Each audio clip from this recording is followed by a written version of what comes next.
I'm Maria Menounos, and you're tuned in to AfterBuzz TV, the ESPN of TV talk.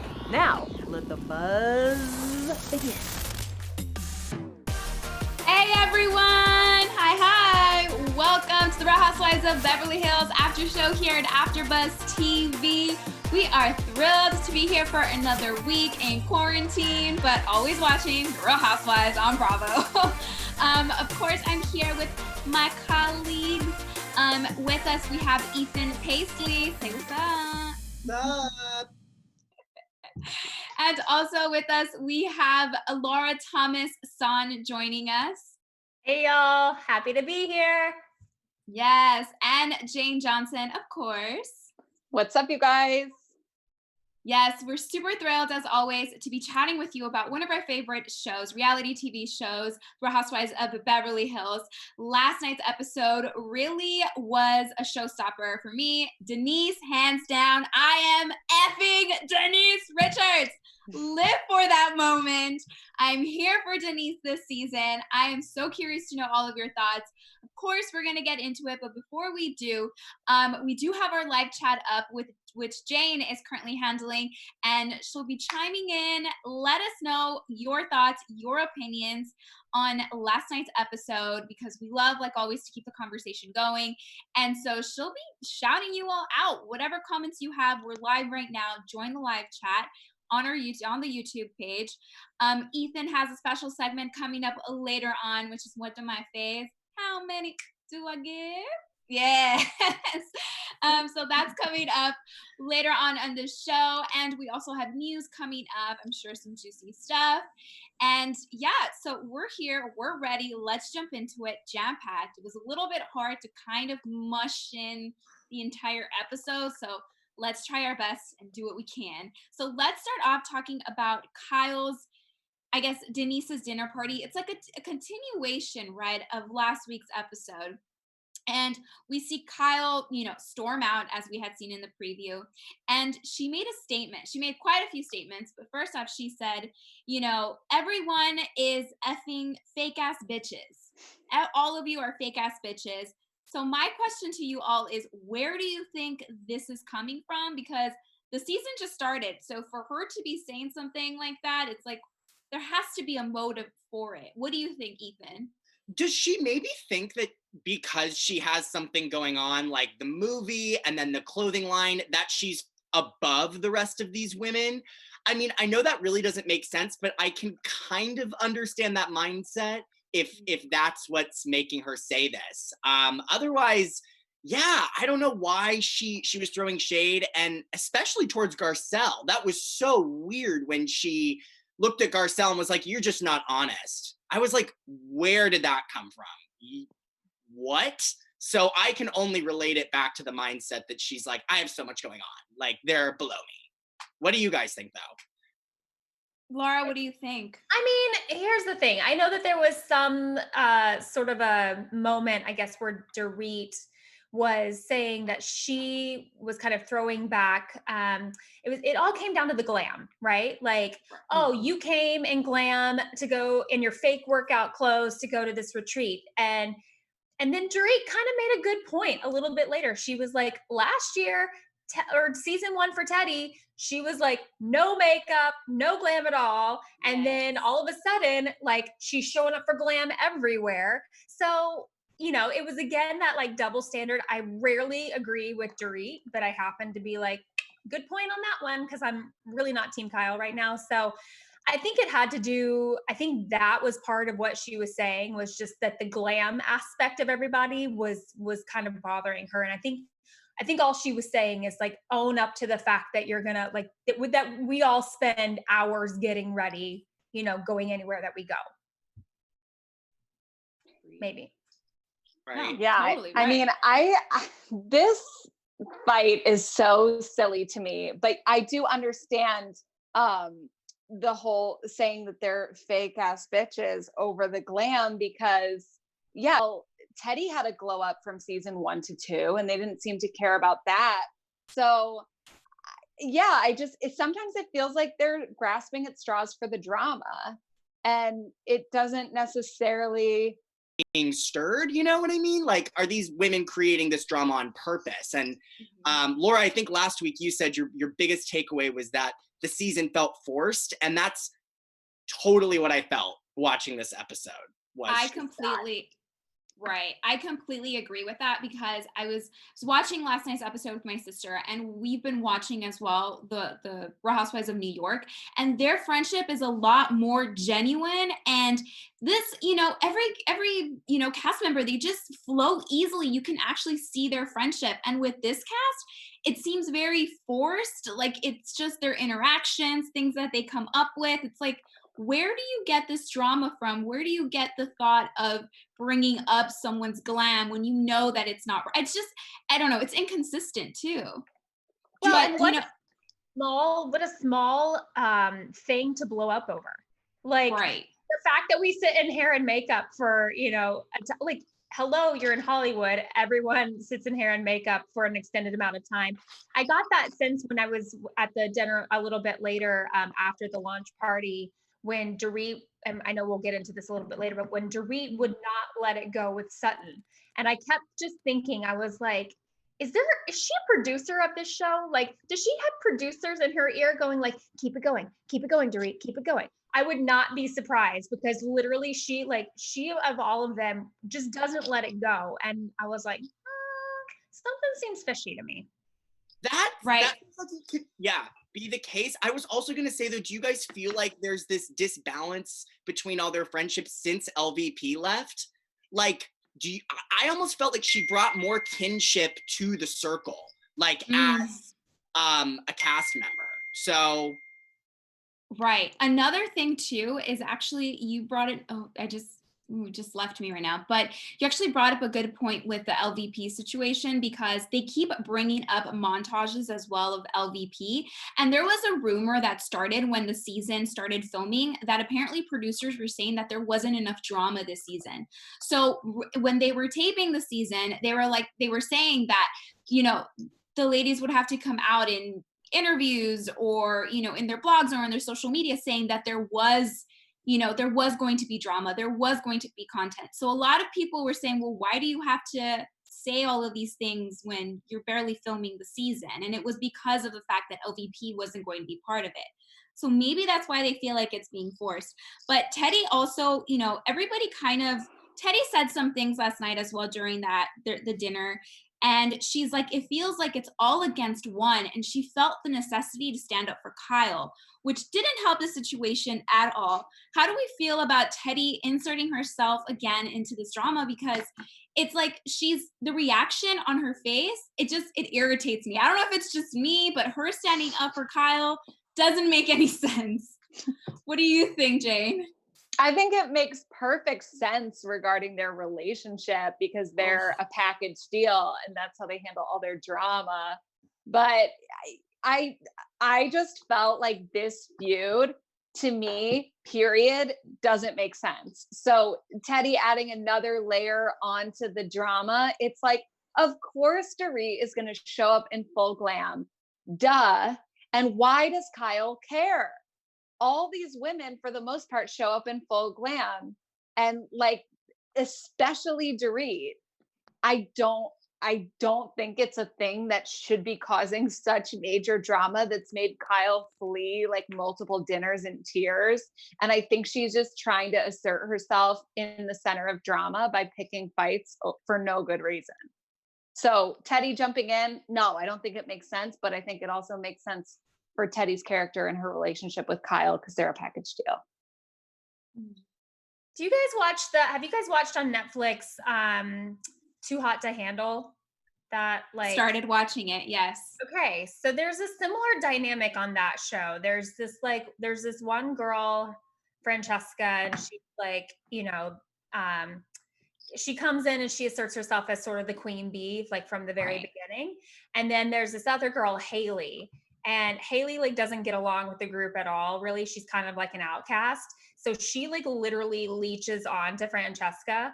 And all of a sudden Francesca now is doing her song and dance, and she has a little puppet to like stand next to her and kind of get her to do whatever she wants, whether it's, cause controversy or agree with her whenever she wants or stir the pot, whatever. And I'm watching this and I'm like, oh my gosh, it's Kyle and Teddy. It's Kyle and Teddy, like way back when, because I truly feel like just what Jane said, they're sort of this just like puppet master with each other. And to me, Teddy looks completely uncomfortable all the time. I know she's pregnant and everybody like makes a point to like every time she walks in a room, it's like, oh, the pregnant lady's here. Like she knows she's pregnant. She also like looks very uncomfortable in all of these situations. She like has not relaxed this entire season. So I don't know. I hope she's having like a glass of wine now because she needed one.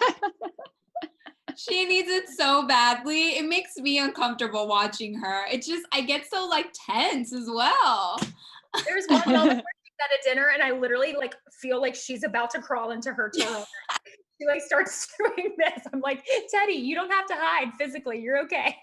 Mayte, I have to ask you, who do you like less, Sutton or Teddy? Oh, Teddy, actually. I do. Yes. I mean, I'm sorry, but I have never been a fan of Teddy. It's just one thing after another. And even last season, I'm like, I'm not going to watch next season. There's no way. If Teddy comes back. And now look at me. I'm doing an after show but it's like, it gets me excited because I'm so curious. How is it going to turn out with that LVP? But it's gotta be her. Speaking of Sutton, I'm really glad she spoke up, and I like what she said to Kyle. We're gonna get into that because I have a change of heart as well when it comes to her now. So let's get into the conversation of Garcelle and her husband Mike. Right, they're celebrating their kid's birthday party.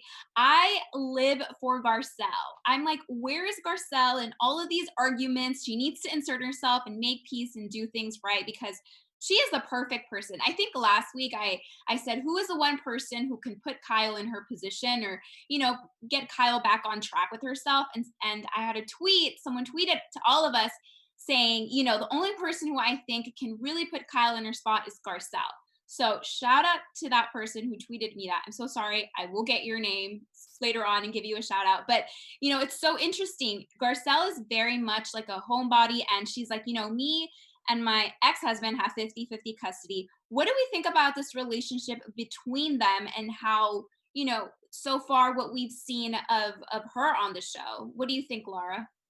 I mean, I'm living for Garcelle. I loved that the chill birthday party that she threw. I loved the Tower of Donuts. I love that her ex handed her a drink, while she's, doing, I'm just, the more that I learn about Garcelle, the more a fan I am. The thing about most of this cast that I'm realizing is that in kind of what we compared to the beginning with the New York group, the New York group does not pretend to not care.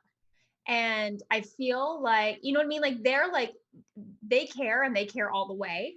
And this group, I feel like has too many people who pretend to not care but really do.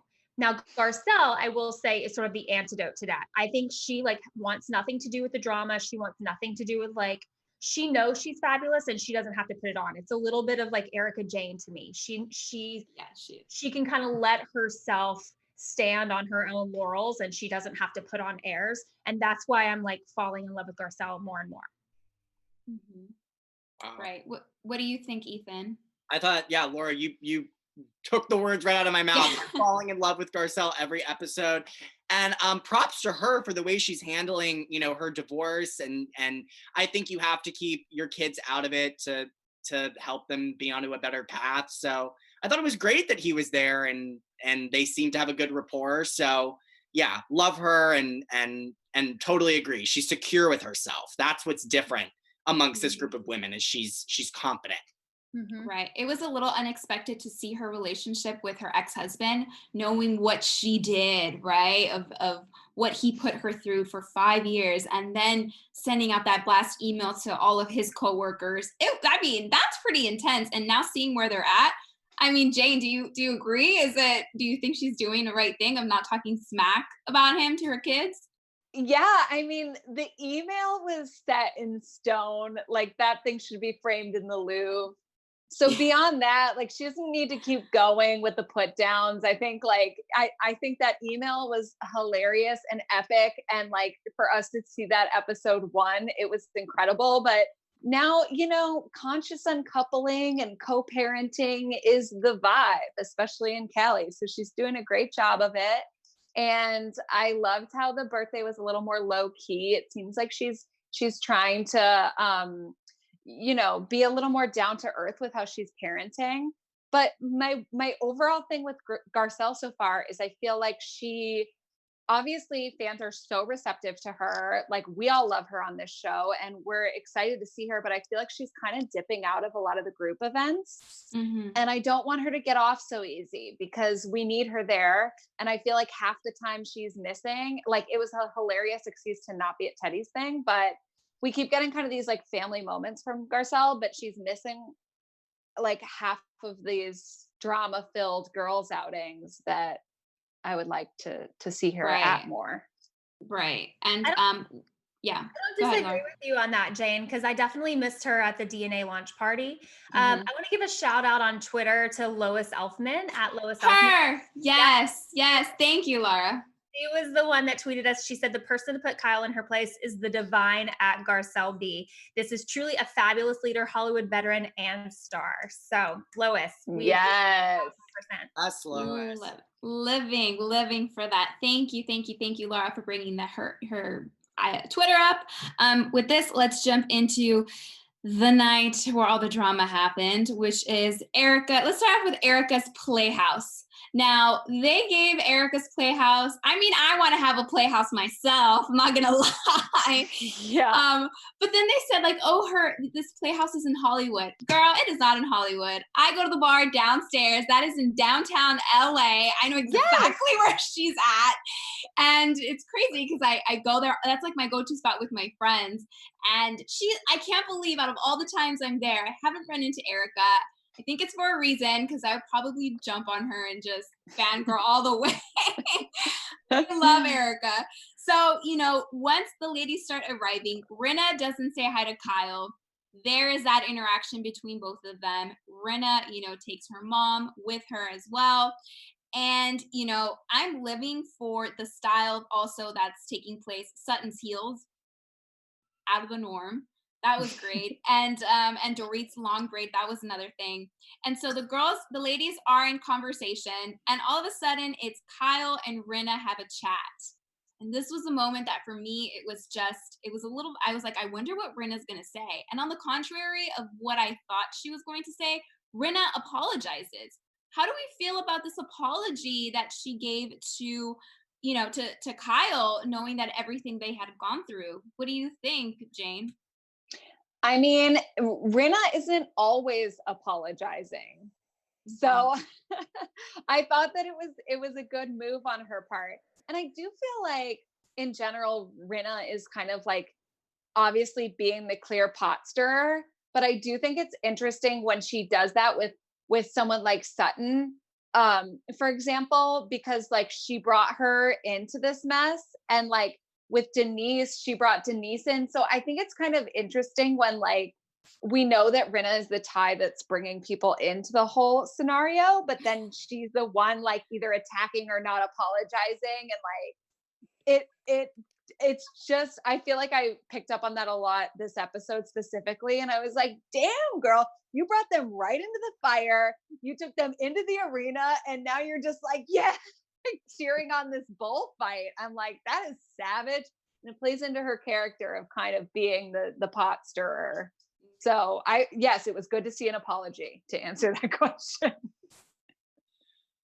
Wow. Yeah. I mean, I almost feel like though her argument with Kyle at Denise's dinner party didn't really seem like there was a lot of ammunition behind it. Like she wasn't that upset towards Kyle, so I felt like the apology was kind of a given. Like she was like, oh, sorry, I was drunk, or sorry, I was just stirring the pot again. Like it didn't really seem heartfelt or like anything had happened between them, honestly. It just seemed like more BS. Yeah.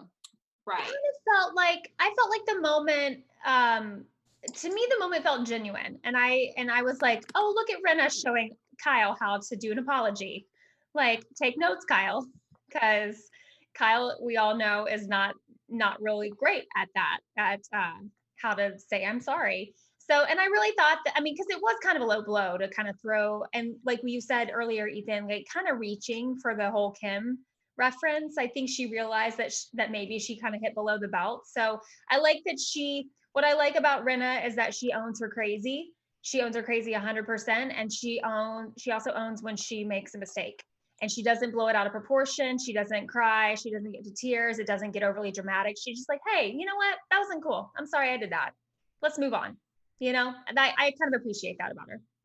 Right. Those are the certain moments that I do appreciate of her. And you know, she does have a variety of her moments and the times that she wants to shine. But that was I also agree with you. It was a very genuine moment that I did see. Another moment that was really unexpected was the one between Dorit and the rest of the girls when she said that she was going into, I guess, she was starting, right, her own, she was going to bring up the Buca de Pepo. And that is kind of a little out of the, where did this come from? I'm so confused. I'm like, since when are you, I mean, I get it. You had your fashion line, you're heavy into fashion. Then you're managing, you know, your husband's managing artists and now a restaurant. It smells to me like LVP. What does it smell like to you? Tell me, Laura. Well, right now it smells to me like a lot of wasted cash since nobody's going out to eat. But you know, hey, good for you, girl. I hope it works out. What do you think, Ethan? Sweet. Okay, guys. Sorry, last night's episode was pretty fast paced. So if I'm missing something, please fill me in. But was she just hired to design like a single room in one Buca de Beppo, or somebody explain exactly what she was set up to design, because I still have no idea. So she invested in one. So her friend owns sort of the chain of restaurants, all of the name he owns, and she invested in one. And what she wanted, like, I guess she got permission from this friend to then do with it whatever she wants. Meaning it doesn't have to look like every other Buca de Pepo out there. She could, you know, throw a purple velvet high back, wing back chair in the corner if she wants. Stupid though. I know. This is gonna end up being like the Starbucks reserve of Buca de Beppo. Like, oh my God.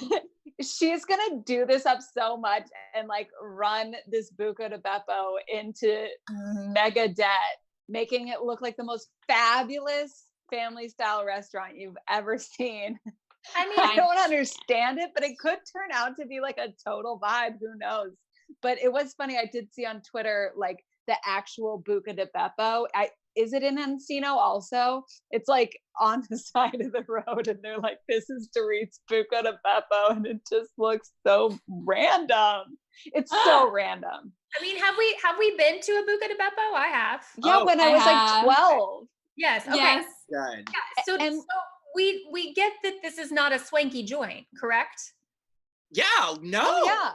Okay. I'm just making sure it's not just me, because I'm just like, how do you make Buca de Beppo fancy? I know. You can't. Ugh. No, not at all. It's like it's heavy already. In the live chat.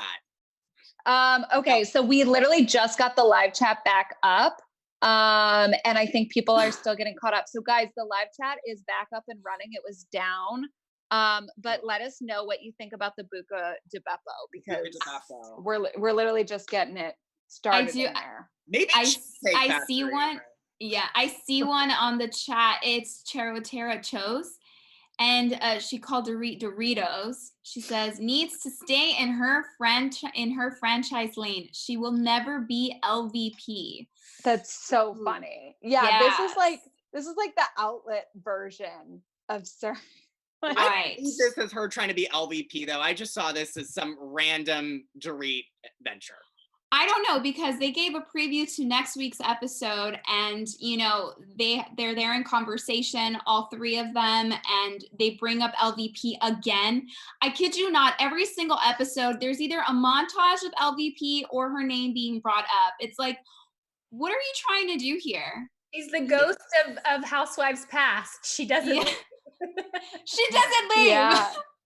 I mean, I love literally, LVP. they're editing it that way, where it's like Right. her Yes. voiceover. So one person that really, really stood out and just, I mean, for me, had like a 360 turnaround was Sutton, right? The ladies are leaving the Playhouse to go to a launch party, Rinna's daughter's launch party. Amelia and Delilah started their own fashion line called DNA. I'm going to save my thoughts about that and just talk about Sutton and her getting out of the I guess it was like a party bus they were getting out of, and all of a sudden she just flips out and says some things that apparently really, really scared Dorit, right? She's like, I don't know what you were going to do. Said you were freaking out. Can we dive in and talk about, first let's talk about Sutton, and do we think that she handled the situation correctly because she was freaking out? Do we think she had a reason to flip out as much as she was entering the launch party? What do you think, Laura? Well, I don't think I think the only mistake that Sutton made in this whole thing was who she freaked out to. Meaning she told this to Dorit, who, producer in the air, blow this up, blah, blah, blah, blah, blah. Like all of a sudden, because literally it could not have been more like, oh my gosh, like we've all gotten out and been like, oh, that guy's here again. Like, you know what I mean? Like we've all had those moments where we're just like, man, shoot me now. Like this is no, I'm not in the mood to deal with this tonight. And we say it to our girlfriend in passing, and then we move on. Like Dorit, the only problem that I see here is Sutton said it to Dorit, who blew it out of proportion, in my opinion. I agree, but I do think that Sutton blew it way out of proportion in response to Dorit when she was questioned about it at the dinner. Like that was really extreme, which I think speaks to Jane. I remember last week you mentioned that Sutton may have some social anxiety that causes her to maybe be more aggressive up front. And that side of her totally showed this episode, with her just fighting back, immediately. Which I thought was fine for a little, but when she started crying and I was like, whoa, like we did not get the full story on this guy she was in business with. Yeah. So Joey Maloof was the guy from Rachel Zoe's show that I believe was on Bravo back in the day when she was styling. He's the makeup dude, and he started this app called Glam, the Glam app that apparently Sutton invested with. So I am going to try to do a little bit more searching on that.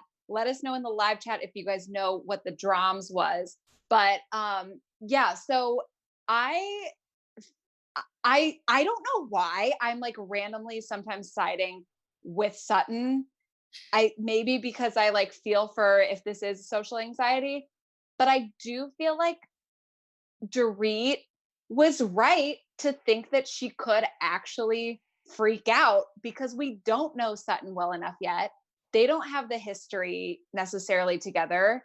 And she could, if she was saying, I'm going to freak out and freezing up, like we've seen her break down or cry when similar stuff happens, like you don't know what's going to go down. So I feel for Sutton. And also I understand where Dorit's coming from because she could have gone ballistic. We don't know.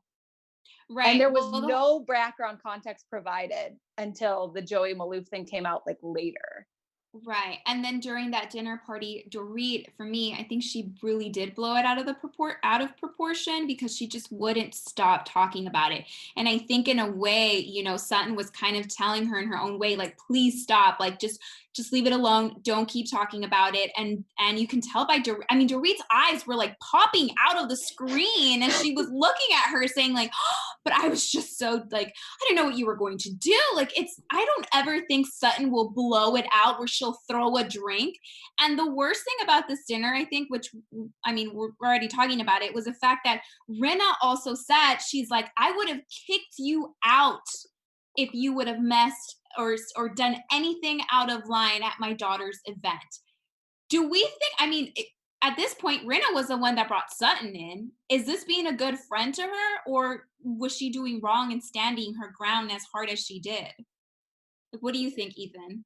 I think she did the right thing. Like, it was coming from the right place. I didn't think the delivery was all that friendly, or, but she could have just said, wait, let's talk. What was really happening? She didn't just have to cut to the chase and say, don't mess with my family. Like, she could have been like, well, what were you freaking out about? Because then when she explained it, Lisa was like, oh, well, he's a friend.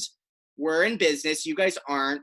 Like, we'll go our own ways, So I thought it just could have been better delivery. Yeah, so the chat is obviously going off on this. Fat Phil with a PHAT says, Dorit was reaching and pandering for camera time. And Blitz and Bloom said, I was just going to say reaching. So they don't necessarily agree with me. But yeah, Lori King said Dorit and Lisa blew this all out of proportion. Making huge deals out of nothing is how she feels. And yeah, Fat Phil says he has more respect for Sutton after she shut down Dorit. I definitely agree with that. I felt sorry as well for Sutton in a certain way because, of the whole dilemma. And I can tell that she was hyperventilating and didn't really want to continue the conversation. So let's jump into, because we're running out of time, let's get into the Kyle and Denise. I literally put part 1, Dorit versus Sutton. And then I put part 2, Kyle versus Denise. Denise also took things way out of proportion, telling her to stop talking, basically to shut up. Why do you think Denise keeps bringing up this situation about her dinner party? I thought she was over it. Am I the only one? Like, what do you? No, go ahead, Ethan. I want to hear your thoughts. I was just gonna say, I think Denise has a right to still be mad at Kyle. They didn't have any, interaction prior to this dinner after that party that we got to see. And remember, Denise, when she was having lunch with Erika, was like, Kyle still hasn't texted. So there has been a wall going up between them. And then I think the dinner, Denise just lost her shit and just went off on Kyle, as I think she eventually would have anyway. So I don't think this is out of the norm. Kyle was disrespectful at her party, bottom line. And Kyle didn't apologize. She did that sort of weird, like, cozy up to you, I'm going to drink my drink and kind of like have this weird fake conversation. But she never said, I'm sorry. She never fully apologized. She never said, hey, thank you for a lovely night. I'm so sorry that, that my emotions got the best of me or whatever. And so the tension kind of lingered between the two of them. Right, it did. And one of the things, I was living this entire episode for the things that Denise was saying during her confessionals. And this is a part towards the very end where she's like, I am effing Denise Richards. Do we think that these ladies undervalue who Denise is? Because she keeps on reminding everyone what she's done, who she's been with. She's like, I've been in every single magazine cover these ladies would have loved to be part of. Do we think that Denise continuously have to remind everyone of who she is? I don't know that she has to keep reminding them of who she is, but I was real happy that she did last night. Yeah. I watched that and it made me so happy. Because I finally feel like I saw the Denise that I've wanted to see for a while. Oh, okay.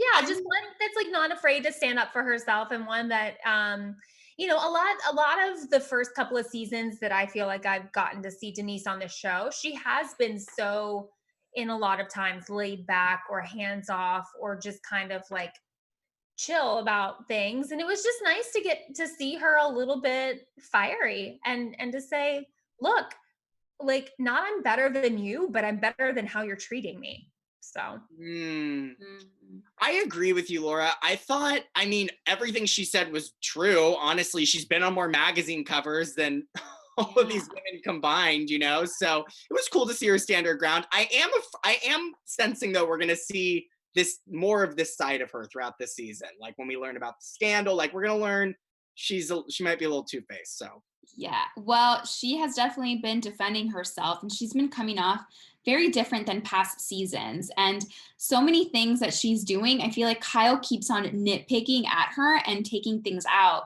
Do we think Kyle will continuously keep being the way that she is for the rest of the season? Because it's always Kyle against someone. And even if Dorit gets involved, it just lingers on to somebody else. I think Kyle is going to stay the same throughout this season. I seriously think we hit the nail on the head last week when we said she feels indebted to LVP and she feels like she kind of has to be the villain that drives the conflict. So I don't think Kyle's attitude's going away, unfortunately, or fortunately. I think that would show a level of, I don't know, self-awareness that maybe Kyle is not possessing this season. So yeah, I think this version of Kyle is here to stay. Yeah. Oh gosh, please no. Please let's switch this up. I'm so done. And this is like barely episode 5.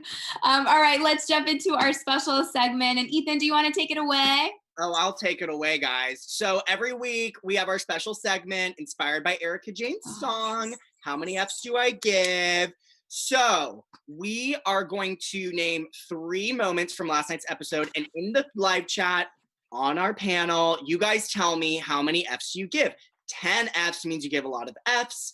5 F's means you give a moderate amount of F's, and 0 F's means you don't give a single F. So starting with the first moment, Dorit's ponytail. How many F's do you guys give about Dorit's long ponytail? 10. I give 10 F's. Oh. I do. You loved it? I did. I mean, I always love to see what Dorit wears and Erika. And so that ponytail, I feel like whether it's Erika or her, they both can pull it off. Nobody else can pull off a ponytail like that. I mean, I'm gonna. Laura! I don't know. I didn't love it. Was it too long? It was too long. It was too Wasn't thick enough for you? Here's the thing. Like, I think it felt out of place, maybe. I don't know. I think it just seemed so random. Like, okay. And I guess that's a lot of what we get from Dorit every once in a while is just some like, where did that come from? Some creative genius's mind. I'm glad you were able to whip it out. But to me, it just felt a little random. I gave it 0 F's. Yeah, I gave it 0 too. Jane? Okay, so the whole chat agrees with you guys. Candy, Doris, Blitz and Blue, they're all giving it 0s. But Mayte, I agree with you. I give it 10 F's. We expect the extraness from this woman and this crew. And I've never seen anything like it, not even on the runway. And the bitch used 4 Advils for that thing. So give her some props. I think it was worth it. You know, whatever. I would never do that. But the fact that she did, I'm living for it. You have to literally like swing that thing to the side just to go to the know. Oh, I would have been grabbing and swinging it and grabbing someone. Like, yes. I mean, as we saw in the Kardashians, Kourtney like got a bald spot from one little regular extension. So like, I mean, she's risking it for this fashion moment for us. She could go bald in a second. We got to give credit where it's due. And I will say, you know, if they're in jeopardy, she could use it as a weapon. That's true. If needed. We'll leave on that. Great thinking. All right, next moment. Oh my God, this killed me. Okay, when Lisa Rinna was so proud that out of everything they were celebrating that night, she was the most excited that her daughters had hooked up some DM situation where they were able to order flowers. How many F's did you guys give about the fact that her daughters successfully ordered these Instagram flowers? 0, 0, 0, 0. And that entire her and her daughters her daughters seem so Hollywood to me in comparison to Gigi and Bella.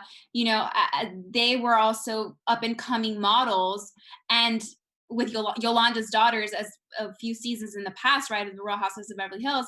And so they were much more genuine. They were a lot more, I don't know, it was so different. And to see these two, I cringe. Sorry, not sorry. I don't like seeing them. So I give 0. I gave it 0 too. Yeah. Laura? I mean, I'm gonna give it like 2 Fs, only because out of here. Yeah. But here's why. Because the flowers are like, I've actually ordered from that company before, and they're like real expensive. They're like they're called the Eternity flower because they're supposed to last a year. Yeah. And so the fact that they had a bunch of them everywhere, I was like, ooh, that could have cost a pretty penny. Like, and they ended up, I mean, if they got a good deal on it just from a DM, I'm going to give it at least 2 Fs for the effort, Just for the effort. You're right. Those eternity flowers are bougie. I maybe like a 2 because they're trendy, but like I don't really give an F about the flowers. And Charlottera chose in the chat was so funny. She goes 1 F, but 10 F for where is Harry Hamlin? Where was Harry Hamlin? Right? Yes, but also I have to call out from the chat because our girl Candy made a great comment that agrees with you, Mayte. She said Gigi and Bella Hadid were so friendly and likable on Real Housewives of Beverly Hills. Lisa Rinna's daughters come off as spoiled, entitled Hollywood brats, which I wouldn't necessarily go as far because I think that we are like seeing a lot of Amelia's struggles. So I think like we are getting that vulnerable side. But my gripe about that is that I think Lisa is exploiting her daughter's struggles to evade her own. I agree with that 100%. Yeah. That's one of our next hot topics next episode. We got to cover. Okay, last moment. Denise's accomplishments, all of her accomplishments she listed for us at the end. How many Fs did you guys give about that? We already talked a little bit. I gave I'd say 5 Fs. I was like, I already knew all that stuff about Denise, but I mean, thanks for reminding us. I mean, the only way that I would have given more Fs if I had like, visual stills of like her catalog of, because like I think reminding, Denise is a beautiful woman, but she obviously is, she's a little older now, and like reminding people, like, I'm sorry, I remember like Wild Things when it came out in the 90s or whatever, and like Denise Richards was like alien level beautiful. So, and still is, but it would just be more, I would have given a little bit more Fs if I had been like, that's right, girl, that's right, you rock that. You'd be like, this is me, y'all. So, I don't know. I think I'm going to give it like, 6.5 Fs. Yeah, I would give a lot of Fs, like over 10 Fs, because I felt like this was another iconic moment that Denise was giving us, that when she said, I don't think these bitches know. Like, it was just so funny to bring us back to like why she's on this show in the first place. This isn't her first reality show. She knows glam. She's in this world. She's literally moonlighting, as Andy calls it, on Bold and the Beautiful while she's shooting Real Housewives. Like, the bitch is great. And also, I give over 10 Fs because it gave us a lot of beautiful memes. We love a good meme moment. And there were so many memes popping up on like comments by Bravo and stuff like that of her being like, I don't think these bitches know how many magazine covers I've been on, what everyone wants to be on. And it was like all of these mock-ups of like People and Star and Us talking about her like terrible home life at the time with Charlie Sheen. So those were very funny. And yeah, I agree with you too, Jane. I give it 10 Fs for everything that you said. And it did. But I agree. I would have wanted to see like a little montage of everything just to give people a little reminder. But yeah, totally living for Denise this season. Yeah, I'm surprised the Bravo editors didn't jump on that opportunity because the memes got it like so well. And they should have showed all those tabloids because it was hilarious. Well, thank you so much, Ethan, for that special segment. We've run out of time for news, but you can follow Jane because Jane had a lot of good stuff today to share with everyone. You can follow her on social media and ask her about the news that we have. We'll definitely be chatting more next week about that. We might just round it all up for next week. But that is all for our show today. Ethan, take it away. Do you want to let everybody know where they can find you on social media? Sure. I'm at Ethan B. Paisley on all platforms. Okay, Laura. Yeah. Go Yeah. ahead, Laura. Hey, I'm Laura Thomas Sonn. You can find me on Instagram, Twitter, everything else, Laura Thomas Sonn. And I'm Jane Johnsen. You guys can find me on Instagram, Twitter, TikTok, YouTube, all the things. JANE Johnson, JOHNSEN_. Yes, and my name is Mayte Carrillo. You can find me everywhere at This Is Mayte. Thank you so much for tuning in. We will see you next week. Bye. Our founder, Keven Undergaro, and me, Maria Menounos, would like to thank you for tuning in to AfterBuzz TV. Remember, we're not just the first, we're the biggest in the world, and we're the only destination for all your favorite TV shows. Whatever you crave, we've got it. So go to AfterBuzzTV.com and check out our lineup. Buzz you later. The views expressed herein are those of the hosts only and do not necessarily reflect the views of AfterBuzz TV or its owners or principals.